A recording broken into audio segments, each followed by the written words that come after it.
Ever wonder how your favorite apps seem to get better with time? How they improve usability or add features that are somehow exactly what you wanted? It's not guesswork. It's a little thing called user journey mapping. And in this video, we're diving into how to create one using Spotify as an example.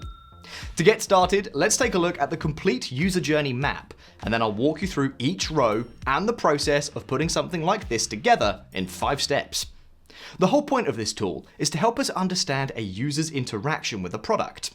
In this case, Spotify, capturing their goals, emotions, and actions at each touchpoint through their journey, so we can optimize the experience and smooth over the pain points. UX UI designer Meghana Bowen put together this example for a hypothetical music sharing feature. You can find a link in the description to her entire case study. Step 1. Personas. User personas are fictional characters based on user research. Now, these don't show up on a user journey map, but they are a must-have, because they are who you build the journey around. Spotify obviously has a ton of different personas who use their app, with each having their own unique goals and behaviors. Which means, multiple journey maps, one for each persona. Here's the level of detail you want to strive for.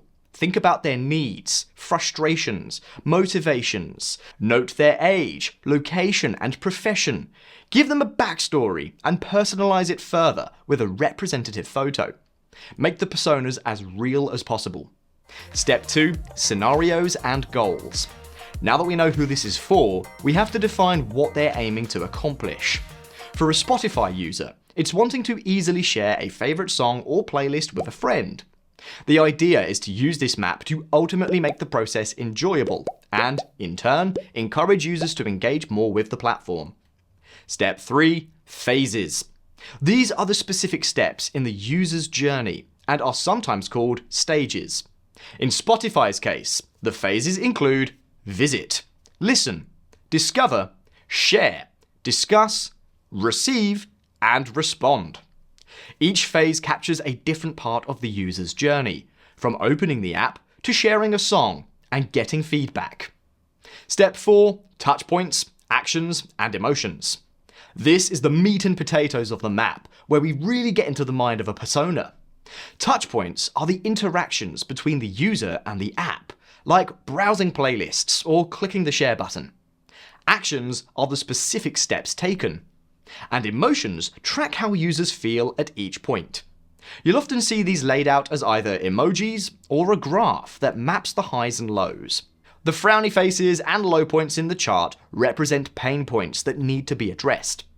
For example, a user might feel excited when discovering a new song, but frustrated if the share feature is confusing. Identifying these emotions helps us spot friction areas and improve the experience. It's not a bad idea to add a section on thoughts that give a voice to how a person feels at each stage, both positively and negatively. Step 5. Internal ownership. This is one that we don't see on the Spotify map, but it's one that we'd recommend including in yours. Assigning internal ownership, especially on projects that will involve many departments and stakeholders, ensures that nothing falls through the cracks and the right people are on the case at each step. And that's how it's done.